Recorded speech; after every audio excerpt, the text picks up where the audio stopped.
There are a few things that you can do to get insane returns on your time to make really fast progress. The strategies I'm about to share with you in this video have allowed me to get crazy returns on my time and leverage to make progress that seems impossible, like running 8 marathons in 8 months in my first year of running, like becoming fluent in Spanish in 7 months, and getting in the best shape of my life, all as side quests while I build my online business. Now, there's no fancy editing in this video, there's no stimulating music, so if you've come here to be entertained, then waste your time elsewhere. This is for people who want to learn. Let's get in. There's 3 sections we're going to cover today, and the first one is really important, and that is doing the things that matter. Doing the things that are actually important. This is going to give you a really good return on your time. The reality is, most stuff does not matter. Most things that you do in your day-to-day are complete garbage. They don't contribute to moving you forward in any significant way. Most of this stuff just doesn't matter at all, but some stuff matters a lot. In fact, some stuff matters so much that if you just do those things, everything else makes barely any difference whatsoever. This is fundamentally how we do more in less time. If we want to get more done in less time, we have to focus on doing the things that genuinely matter. The things that move the needle, the things that are going to allow you to level up, to get to that next level, to become the person you want to become. It's doing the things that matter. And to understand this, we want to understand this principle. This is the 80-20 Pareto principle. This has changed my life, this principle. I use this in nearly every single area of my life. In fact, every single area of my life. And it's allowed me to pursue a lot of different goals and get high returns, make fast progress simultaneously, without just focusing 100% on one thing. I've been able to approach and do different things, do my running, do my language learning, build my business, do all these things at the same time. The way the 80-20 principle works is that there are 20% of things, 20% of the effort you put in, and these 20% of things are going to produce 80% of the results. These are the things that matter, right? These are the things that matter. There's also a lot of stuff that doesn't matter. There is 80% of the effort that you can put in that's going to produce 20% of the results. All of this effort, all this work that you do, that is a drop in the ocean. It doesn't matter that much. What we're trying to do is we're trying to do the stuff that matters, and this means doing the 80-20s, doing the things that have the big impact, putting in the effort that's going to give you the big return rather than focusing on the nitty-gritty, focusing on the small things that have very, very little impact. This is a very, very important principle to fully understand. So to implement this principle properly, what we're going to do is we're going to audit our tasks.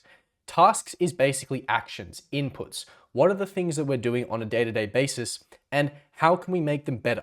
How can we make them more efficient? How can we make it 80-20? How can we make it so we're getting great returns on our time, so we're doing the right activities rather than just wasting our time doing garbage? Now, the way I think about this is that I think first, what can I delete? What am I doing right now that is not moving the needle at all, that I don't need in my life? Can I just get rid of this? If I got rid of this, what would happen? Think about this for everything you do. If I didn't do this, what would happen? If this wasn't in my life, what would happen? If the answer is not that much, or some small thing that's going to make not much difference, get rid of it. Get it out of your life. Perfect example right now. I'm recording a video for you guys. I'm not really going to edit this that much, okay? I may chop up a few things, or if I stumble on a few words, I will edit it out, but I'm not editing this at all, really. I used to do a bunch of edits. I used to be editing videos. I used to be trying to make them better. I'm not a good editor. So essentially all I was doing is making the videos look worse and attracting the kind of audience that are more interested in being entertained, feeling good, rather than genuinely learning something. And that's not the people I want watching my videos. I want people who are genuinely here to learn, to improve, to get better, not people that are here to mentally masturbate and just feel really good. So I thought, okay, why am I editing these videos? Why am I putting in 6-8 hours a week, basically a full workday, into editing videos? I don't need this in my life. This is not adding much whatsoever. I can get rid of this. I can delete this completely. There's probably a bunch of activities like this that you're doing right now, which just don't need to be in your life. You just don't need to do them. They're going to have a very low return on your time. Another one was I was trying to get really jacked. I was trying to build a bunch of muscle. And I thought, okay, to do that, I need to eat 5 meals a day because you can stimulate muscle protein synthesis 5 times. So I'm going to eat 5 high protein meals a day. And I really thought about it and I thought, what would happen if I went from 5 to 4? And the answer was basically nothing. But because I wanted to do 5 meals a day, I had to be very specific about the times I wanted to eat, a lot of stress, a lot of thinking about a small side quest. So I thought, okay, let me just delete it. Let me just get it out of my life. So the first thing is, how much can we get rid of? How much can we remove? Because the more we can remove, the more time we free up to do the 80-20s, to do the big activities that genuinely matter. So first of all, think, what can we delete? Next one is delegate. There's certain tasks that you should not be doing. They should be done. You've decided, okay, I can't delete this, but do I need to be doing this? Now, again, I'm going to use a YouTube example here. I was, for a very long time, until really last week, doing my own thumbnails. Now, depending on when you're watching this, I may have had someone redo all my thumbnails, but my thumbnails were garbage. They were absolutely terrible. And of course, people weren't clicking on it that much because they just didn't look very good. So I thought, okay, can I get someone else to do this for me? Can someone else do this task better than me? Because this is consuming quite a lot of my time and I don't need to be doing this. In fact, I'm not the best person to do this. So I thought, okay, let me hire someone to do this task for me. Because not only are they going to be better at doing it than me, but it frees up a lot of my time to do the things that really matter. Now, the thing about the thumbnails is, depending on how much you know about YouTube, the packaging the thumbnail has quite a lot to do with how well a video performs. So if you're not doing this well, then you're leaving a lot on the table. This is actually quite a big 80-20 task, but it's an 80-20 task that I'm not very good at. So I should not be doing this. I should be getting this off my hands quickly, giving me time back and also allowing someone else to do it better. So if it can't be deleted, can someone else do it? Does it have to be me doing this task? Now, if you guys have read the 4-Hour Work Week, then one of the things that Tim Ferriss suggests is getting, like a VA from the Philippines to go through your emails and do these kind of low ROI admin tasks, trying to get things out of your hand. Things like cooking. Can I get someone else to cook for me? Do I have to be doing this task? If they're low ROI activities that are not big needle movers, can I get someone else to do this task for me? That was the next big one. Next one is batching. If this task has to be done and if I have to do it, then can I do this all at once? Because you're much, much better at just focusing on one individual task and just doing that task until it's completed and then doing the next task. For example, when I'm doing these videos, as you can see, I put a bit of work into putting together these slides so that it's quite presentable. Now, do I do one slide and then record one video? No, I put a few slides together, a week worth of videos together, and then I record them. And I also batch the recordings. I do these batched. I do these all together rather than individually one at a time, because as soon as we have to switch tasks, we get our brain in a different state. You kind of bring yourself out of the flow. You're not quite as locked in as, okay, I'm doing this one task. My brain is focused on doing one thing. Let me get all of the things I have to do, and then I'll switch to the next task. So that was a really important one, is if I have to do it, can I batch it? And then finally you do it. If you realize, okay, I cannot batch these tasks, I have to genuinely do it, then do it, right? Good example, working out. You have to work out if you want to, get in good shape, if you want to bring back energy so you can be a more effective person, then maybe you want to work out. You can't batch working out. You can't go, okay, I need to work out 4 days a week. Let me do 4 workouts in one day. I genuinely have to do that. I can't outsource my workouts. Jeff Bezos has to lift his own weights if he wants to get jacked. So you have to do this yourself. Essentially, all of this is creating leverage. If I don't need to do it, then let me get rid of it. Let me focus on higher ROI activities that give me a better return on my time. If they have to be done, then do I have to do them? Can I outsource this work to someone else so I have more time back to do higher leverage activities?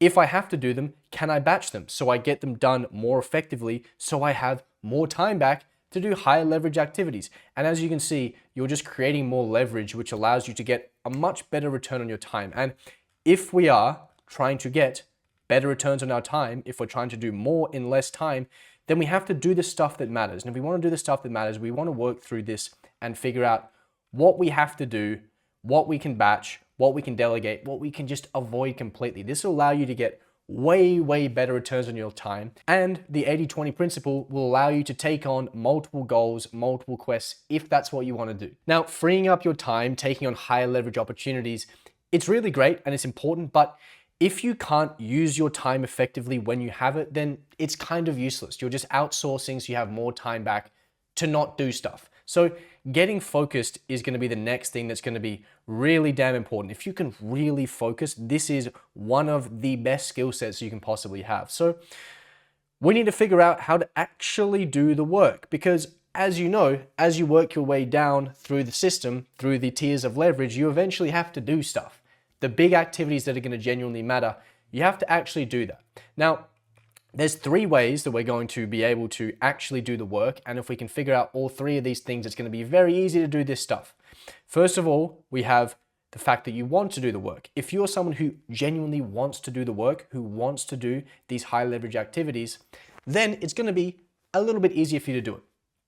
If you enjoy doing the work, when you're working, do you feel good? Do you like doing it? It's going to allow you to continue to work for longer, which is great. And then finally, just keep doing the work.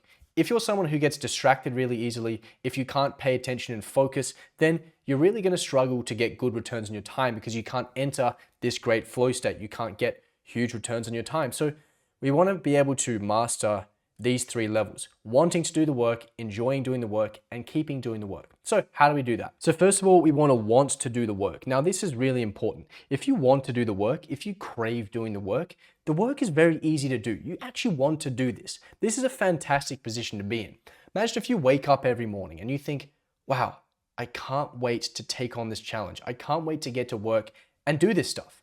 Now, the way we do this is we make work the most enjoyable thing that we do. Now, this seems like an alien concept, and I understand that it seems like an alien concept because for most of us, work is the least enjoyable thing we do.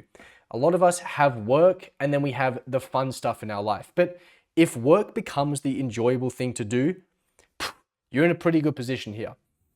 The reason we don't like work so much, the reason that work seems so tedious and unenjoyable, is because we have dopamine anchors in our life. We have these things that produce a lot of dopamine. They feel really amazing, but they're very, very easy to do. And what happens is our brain is anchoring. Our brain is constantly comparing doing the work, doing something that's quite difficult to do and doesn't feel really good, with something that's really easy to do and produces a whole lot of dopamine. What does your brain want to do? Your brain wants to do the easy thing that feels really good. Of course, it doesn't want to do the hard thing that doesn't feel great.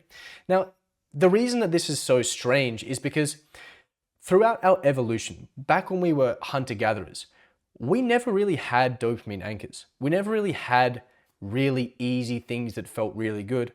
The things that produced the most dopamine were challenging things. There were things like hunting, like killing an animal and feeding your tribe, doing these things that somehow moved you forward. They were challenging activities, but they produced a lot of dopamine. We never had these things that were really easy but felt really good.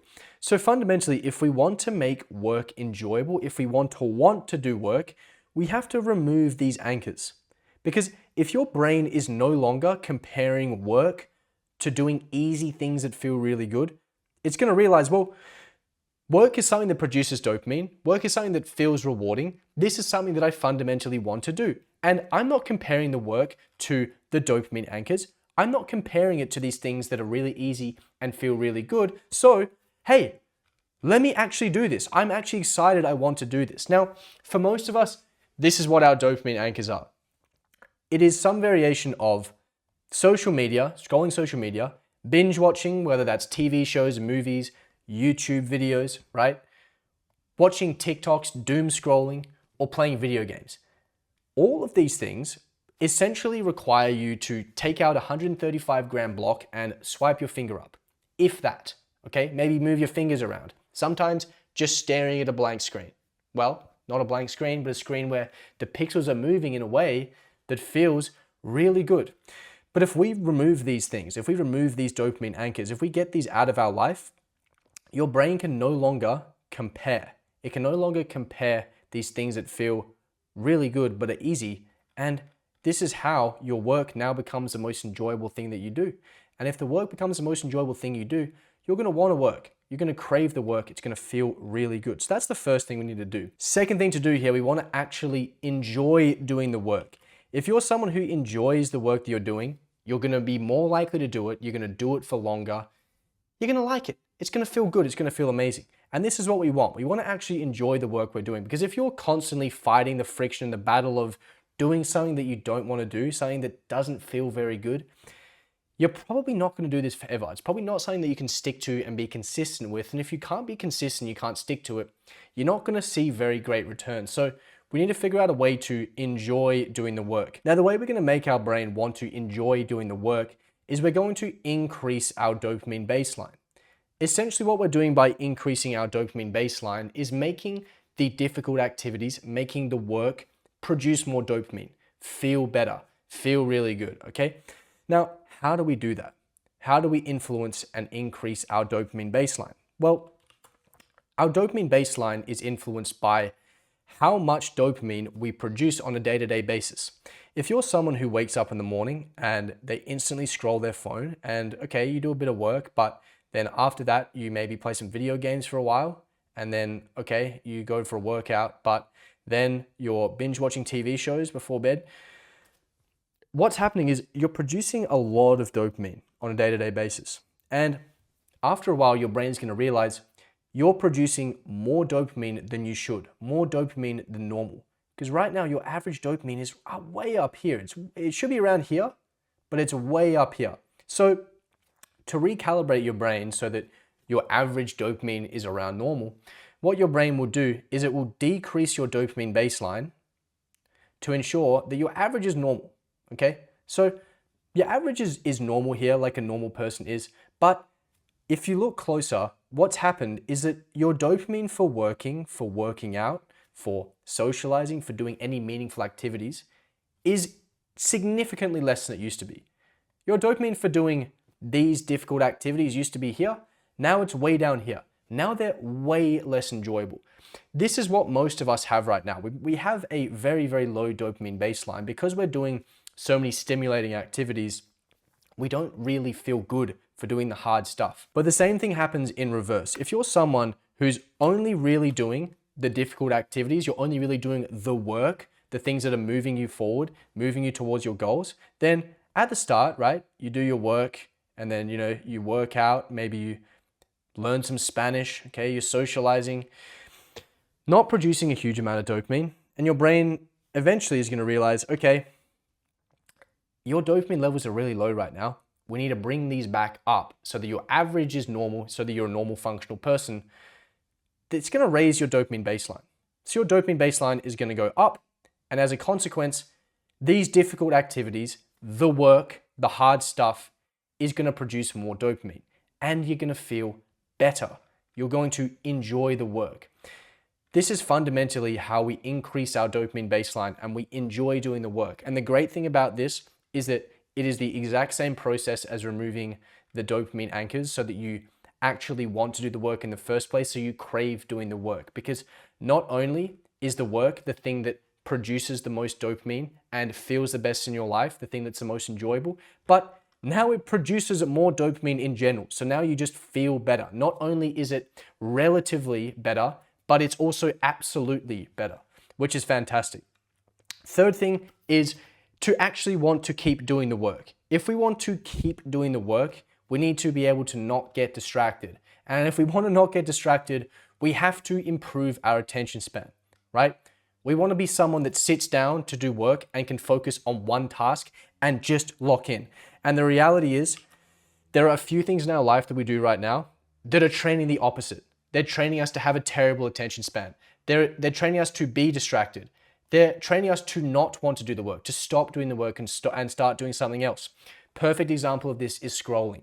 If you're scrolling, the average person scrolling is consuming one piece of content every 8 seconds. That means 450 pieces of content per hour. These pieces of content, they feel really good. Very high dopamine, very high stimulus. They feel fantastic. What does this mean? This means that you're being rewarded for doing a bunch of things, switching tasks, a bunch of different contexts, a bunch of different things going into your brain. You're rewarding yourself for that. And it's easy. It's so easy to just scroll. It feels so easy because it is easy, and you're being rewarded for doing it. If you sit down to do the work is generally doing one thing per hour. It is not producing a lot of dopamine, and it is hard, okay? This is the opposite of what you're training when you're scrolling. So if we want to improve our attention span, the number one thing you can do if you're scrolling, if you're someone who is consuming a bunch of different contexts per hour, is to stop doing that. To stop doing that. And again, it is the exact same. It is removing the dopamine anchors. Now, if you guys want to learn how to remove the dopamine anchors without requiring any willpower whatsoever, then I show you how to do that in the Modern Monk community, which is my free community. I'll leave a link in the description below for that. Now, those two strategies alone, incredibly powerful. Combining the 80-20 principle with essentially dopamine rewiring is going to be massive. But the last one here, making it effortless, ties it all in together nicely. What we're essentially trying to do is turn hyperfocus on autopilot. And when I say autopilot, what I mean is you're not consciously making these decisions. You're subconsciously doing the high impact things, enjoying doing them, and making really fast progress. This is really important here. To do this, we need to understand decision fatigue. And I don't think there's anyone that understands this better than Steve Jobs. Steve Jobs, the founder, CEO of Apple, this guy was a complete genius. He changed the world. This guy might have had more of an impact on the world than, well, 99.99999% of the population. There are very few people that have had more of an impact on modern society than this guy here. He knows how important his decisions are. He knows how important his time and attention is, and he does not want to be thinking about things like, what clothes am I going to wear? He knows how insignificant of a decision that is. So he just made that decision once and went, okay, I will never make this decision again. For the last 10 years of his life, really the prime of his entrepreneurial career, between 1999 and 2010, he wore a black turtleneck, he wore jeans, and he wore white New Balance. Probably every single day for 10 years, right? For over 10 years. Why did he do this? Because he does not want to have to make this decision every single day. This is a guy who's trying to protect his decision making as much as possible. He wants to make sure the decisions that he has to consciously make are big impact, are high leverage, move the needle forward. He does not want to be thinking about what he's going to put on his feet every morning. Alex Hormozi, probably the biggest guy in the entrepreneurial space right now.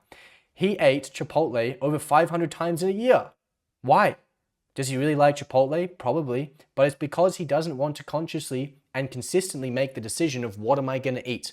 Now, I'm not yet at the stage where I'm wearing the same thing every day, but I am at the stage where I'm eating the same thing every day. I think this is a pretty good one. You just say, okay, I'm going to eat this every day and then don't change it. Now, obviously you don't have to be as extreme as that, but the point is that we're trying to protect our decision making. We're trying to make sure that when we do make decisions, we make decisions when it counts.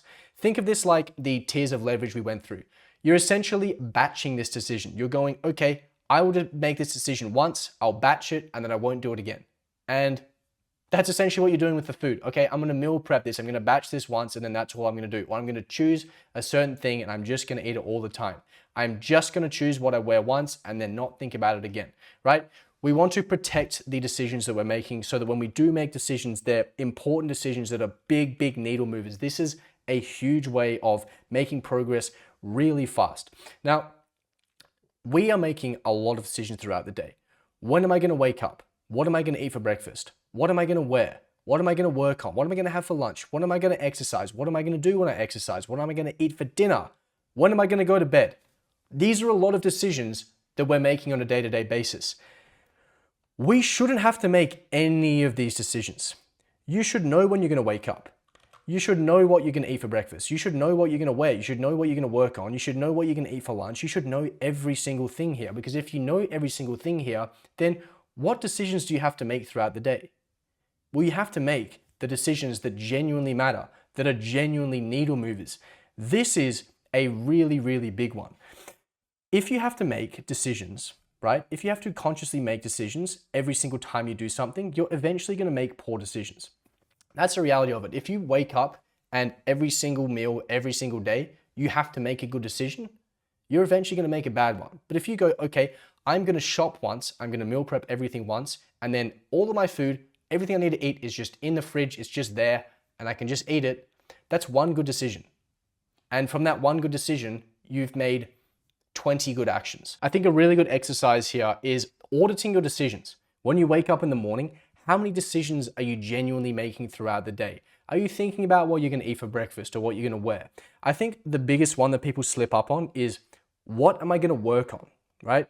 This one right here, you should not be thinking about this when you sit down. And the reason is, when you sit down to do work, it's hard enough as it is for us to get started and want to work. Obviously, we make it a lot easier by doing things like improving our dopamine baseline, making the work more enjoyable. But generally, when we sit down to work, we find it challenging, we find it tough, and we're gonna want to do the easy things. Problem is, the easy things aren't the 80-20s. The easy things are very rarely the things that are gonna be the big needle movers that make the big difference. So figuring out what you're going to work on and in what priority you're gonna do it, that is a very, very high leverage thing to do. That's gonna give you a huge return on your time, because if I sit down after having made 0 decisions for the day and sit down to work on the biggest task that I have to do, that I know is the first thing I have to do, a lot easier for me to get it done than to sit down and go, what am I gonna work on? You know what? I really feel like doing the hardest thing possible. Very hard for us to make that decision in the moment, but a lot easier if it is something that you've pre-made, a decision that you've pre-made. Reducing the amount of decisions that you have to make, implementing the 80-20 principle, and dopamine rewiring, you combine these 3, you're going to make progress really fast because you have super high leverage, you're getting great returns on your time, you're actually doing the work. Very, very powerful. Now, if you found this video valuable, if you found it interesting, then there's a video right here that you might find valuable and interesting as well. So I'll see you there.